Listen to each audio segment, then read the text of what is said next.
Today, we're going to talk 3 questions that the Arizona State Sun Devils need to answer about their offense by the end of training camp. Let's go. Are Locked On Sun Devils, your daily podcast on the Arizona State Sun Devils, part of the Locked On Podcast Network. Your team every day.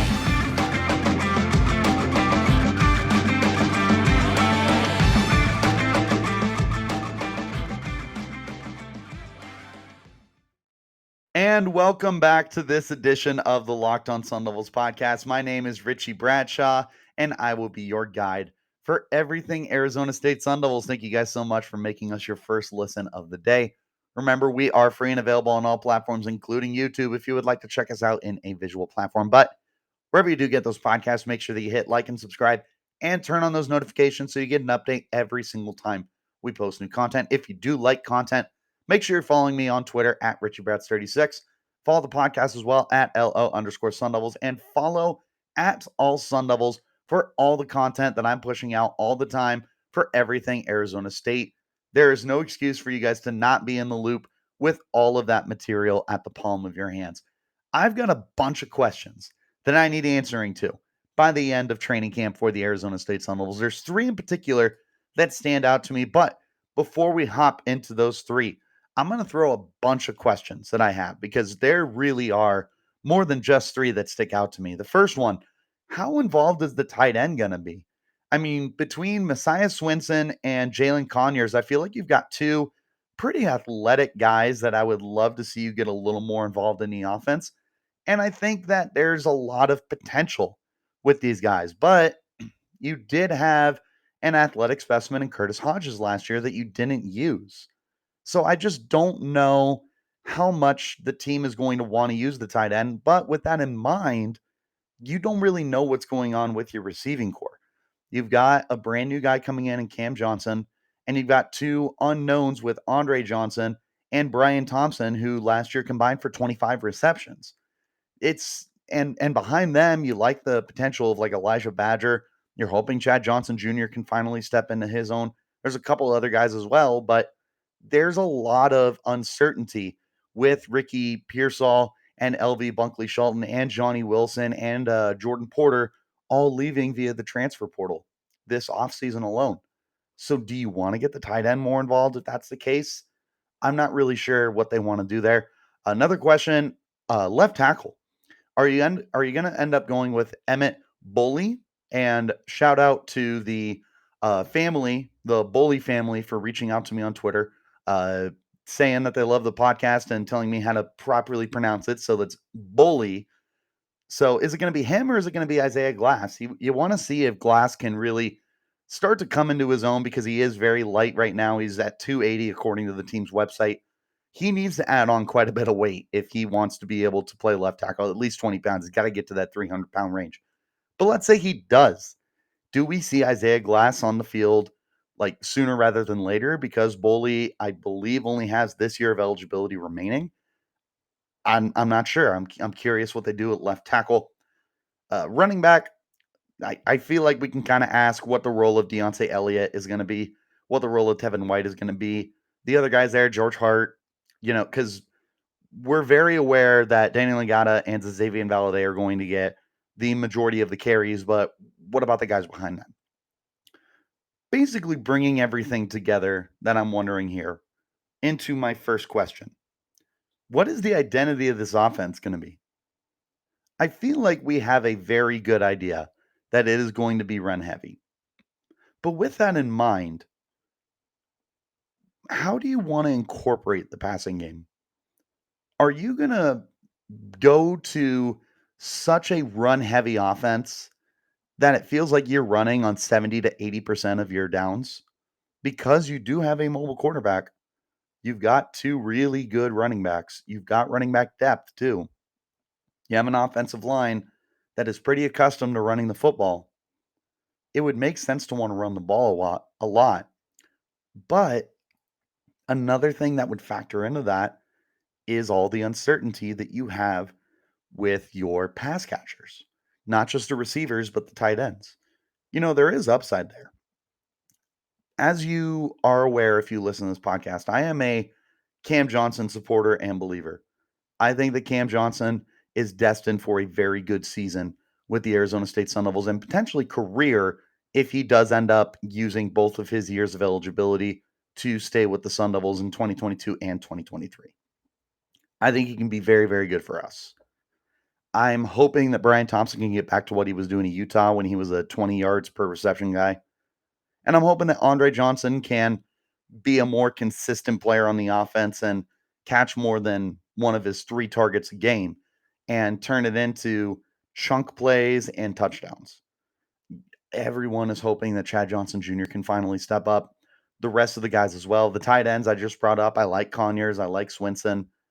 But with the uncertainty, is this going to force you into a situation where you're kind of you're pandering to the run game a little too much to the point where maybe Emery's only attempting, 15 passes a game. And that's provided, that Emery Jones is in fact the starting quarterback, which it feels like he is, but that's something we'll get into a conversation with a little later on. I think overall, you should be running the ball a lot. The question is, how much is a lot? If you run 50 to 60 plays a game, are you passing it 50-50? Like 25 to 25? Are you going 30 to 30? Or is it going to be a 40-20 split? Is it going to be a 50-10 split? How much are you wanting to pass the ball? And this is assuming you're not down 20 points in every game. We're in the assumption here that all these games are competitive because the nature of your game script is obviously going to alter depending on the scoreboard. If you're up by 30, then obviously you're going to be running the ball on every down unless you have to pass it. If you're down by 30, then you're going to need to pass the ball a lot more because you need to move a lot quicker. It's just the nature. But if we're saying that all of these games are within one score and you're comfortable moving the ball in any way, are you going to stick to running the football 70 or even 80% of the time because of how good this run game could potentially be? Or are you willing to be a little more 50-50 and be willing to pass it more? Because I'll tell you right now that this is not going to be a pass heavy team. I would be surprised if Emory Jones got over 400 passing attempts this year. I feel like that almost may not even be a good thing if he got to that many pass attempts, because that would tell me that we were probably down in a lot of games. You are under this assumption, more than likely, that Arizona State is going to be running the football a lot more than they're going to be passing it. My biggest question is, what does that look like? Is that going to be we're running it again like 45 times a game and only passing it 15? Is it going to be more 40-20 out of 60 plays? Is it going to be 30-30? I'm not really sure. I don't see a situation where we're passing the ball more than running it. If you are, again, I feel like that's not a good thing. I feel like that's a bad thing. You're losing the game. You're getting down early, digging yourself into a hole that you potentially might not even be able to dig yourself out of. That's pretty much the first question that I have here for the offense. We're going to hop into our first break. When we return, we're going to pick up our conversation talking about 2 more questions that I have about the offense heading into the 2022 season. This is the Locked On Sun Devils. And as you gear up for fall, you need the right people on your team to help your small business fire on all cylinders. LinkedIn Jobs is here to make it easier to find the people you want to talk to faster and for free. Create a free job in minutes on LinkedIn to reach your network and beyond to the world's largest professional network of over 810 million people. Then add your job and the purple hashtag hiring frame to your LinkedIn profile to spread the word that you're hiring so your network can help you find the right people to hire. Simple tools like screening questions make it easy to focus on and dictate with just the right skills so you can quickly prioritize who you'd like to interview and hire. It's why small businesses rate LinkedIn Jobs #1 in delivering quality hires versus leading competitors. LinkedIn Jobs helps you find the candidates you want to talk to faster. Did you know Every week, nearly 40 million job seekers visit LinkedIn. Post your job for free at linkedin.com/lockedoncollege. Again, that's linkedin.com/lockedoncollege to post your job for free. Terms and conditions will apply. And again, thank you guys so much for making us your first listen of the day. Remember, as always, that we are free and available on all platforms. Our next question that I have here for the offense, talking about the quarterbacks. Now, I don't necessarily want to say who's the starting quarterback. It feels like it's Emory Jones's job to lose. You had spring practices. You did not have Trenton Bourguet or Paul Tyson stand out enough to the point where Herm Edwards had made the comment during training practice or spring practices, you know, is the guy even on the roster? I really hope so. Turns out the coaching staff maybe didn't think he was and decided to bring in Emory Jones. So it feels like it's his job until further notice. But my question, how long is that leash? How long will we have before Emory gets benched if he does struggle? That happened to Florida. Anthony Richardson ended up taking over multiple times throughout the year because Emory Jones was just not able to get it done for the Gators. The Gators slumped to a 6-7 record last year. Emory was quality, but he wasn't this transcendent quarterback that the Gators desperately needed in order to get themselves on the right track. They play in the SEC. There's higher expectations there than there are at Arizona State. Is that going to play into account here? Because let's say Emory is struggling the way that Jayden Daniels was. Jayden Daniels almost felt like you had to start him because there wasn't much else going on. You had Trenton Bourguet. The only time he really saw the field was that Wazoo game where Arizona State just got their booties handed to them. They pulled their starters, they threw in their backups, and Bourguet comes in, throws a touchdown. That was pretty much the extent of Bourguet getting on the field last year. Now, Bourguet got some reps with the first team this offseason because Jayden Daniels departed. He had first dibs on working with the first team offense back in spring ball. Is that going to help his case to be the next guy if Emory struggles and falters? What about Paul Tyson? Paul Tyson was another guy that you were very, very happy to have landed from the transfer portal. Tyson, big, strong guy, good arm. He's not mobile the way that Emory and Bourguet are. Is that going to be a factor as well? Because if you bring him in, does this alter your offense? That goes back to our first question. What's your offense look like with Paul Tyson? There's all sorts of moving parts here. So, what does the leash look like here for Emory Jones or for Trenton Bourguet or for Paul Tyson? Because we're certainly not guaranteeing who the starting quarterback is. I'm not willing to ask that question of, is this going to be Emory's team week 1 or is it potentially Trenton Bourguet's team week 1? Could Paul Tyson come out of nowhere and be week 1 starting quarterback for the team? But I am curious what the leash is going to look like. And I think the way that we can figure that out in training camp is to see how good everybody looks. So it's not just force feeding Emory Jones the first team reps. We got to see Bourguet out there with first team. We got to see Paul Tyson out there with first team because you need to know if starting quarterback is struggling, do you have enough confidence to go to quarterback 2 or quarterback 3? Whatever that order is. You need to have an idea and know what your confidence level is in these guys. The only way to find that out is to give all of them a fair chance to get onto the field. That's something that Arizona State should have been doing regardless.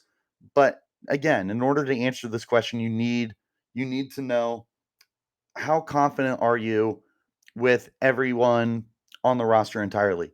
Because if one guy looks good enough and the other guys look terrible, does the good enough guy get the Jayden Daniels treatment where he's just going to be on the field all year long no matter what the struggles are? If everyone is kind of playing in the same race as each other and quarterback one starts struggling, how quickly are you going to pull him? How quickly are you going to throw in the next guy? And at that point, we revert back to question one.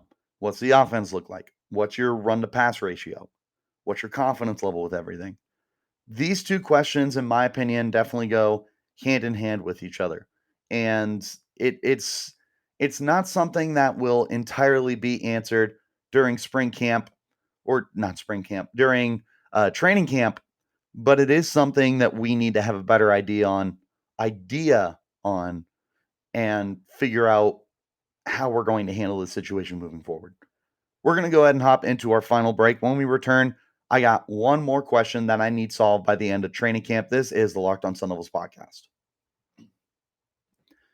BetOnline.net is the fastest and easiest way to check on all your betting needs. Find all your favorite sports and events at the number one source for odds, lines, and games. Find reviews and news of every league, including Major League Baseball, NFL, NBA, NHL, combat sports, esports, and even golf. BetOnline continues to be the top online resource for all your sports wagering information, from live betting, scores, podcasts. They have you covered. Head to BetOnline today or use your mobile device to learn more about the trends and action. BetOnline, where the game starts. And again, thank you guys so much for making us your first listen every single day. Make your second listen the Locked On Pac-12 podcast, hosted by Spencer McLaughlin. Get all your Pac-12 news in 30 minutes or less. Just like the Locked On Sun Devils, it's free and available on all platforms. You have no reason to not be locked in on everything going on within the Pac-12 and Arizona State. My final question goes back to what we've been talking about. What's your confidence level with your passing game? You need to know how you're going to feel confidence-wise and what you're going to field for your passing game. Do you like 3 receiver sets? Would you prefer getting both your tight ends on the field? How involved is Xavier Valade going to be? Is he going to be a Rashad White role? We would anticipate that. What are you going to do with the rest of your running backs? Do you want to get Daniel Nagata involved? Do you want to get Deontay Elliott involved? How has it changed with the quarterbacks if you do rotate? How involved does Emory Jones want to get his running backs involved? How involved is Trenton Bourguet going to get him involved? Paul Tyson? In general, Glenn Thomas, the offensive coordinator, what is his view of a passing game look for Arizona State? Is it going to be underneath? Is it going to be over the top?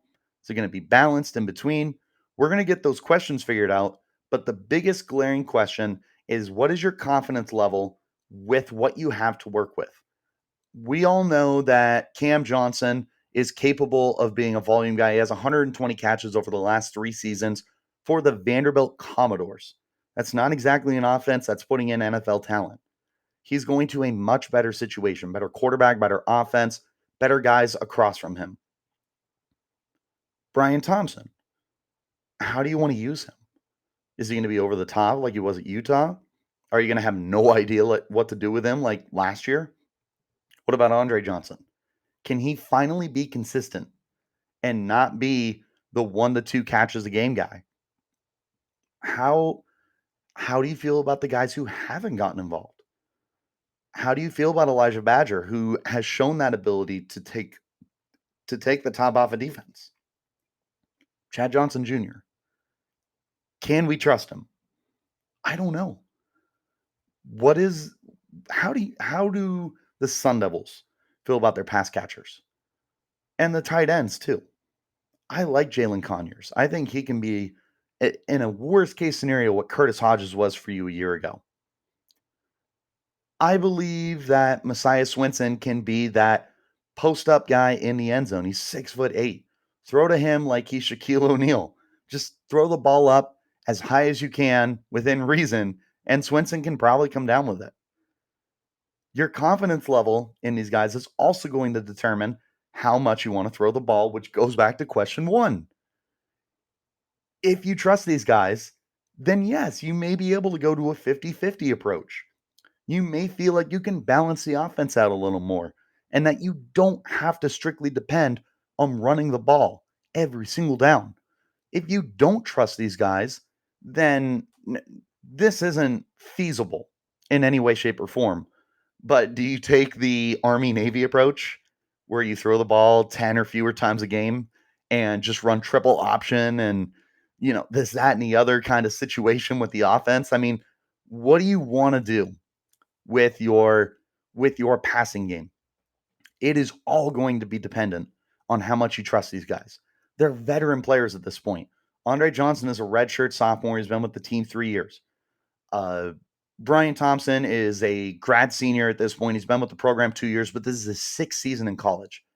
Cam Johnson is a redshirt junior, I believe, and has 4 years experience with the Commodores.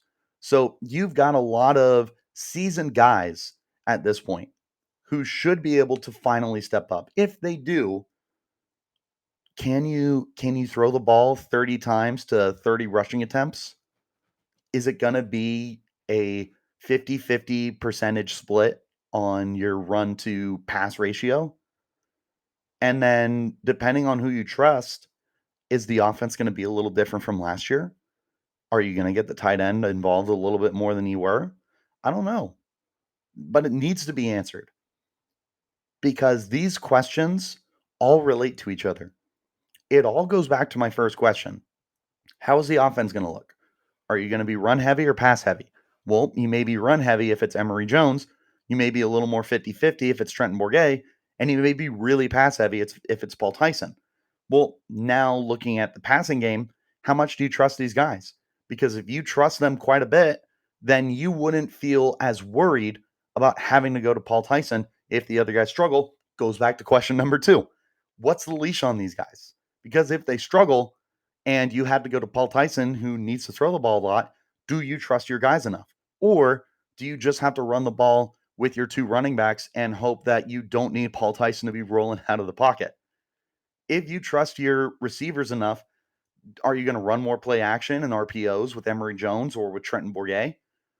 All of these little factors just come together and culminate the biggest questions that we have for this team. The leashes on the quarterback. Do you trust the weapons? And all of that put together, what's your offense look like? Those are my questions that I have about the Sun Devils offense that I need answered by the end of training camp.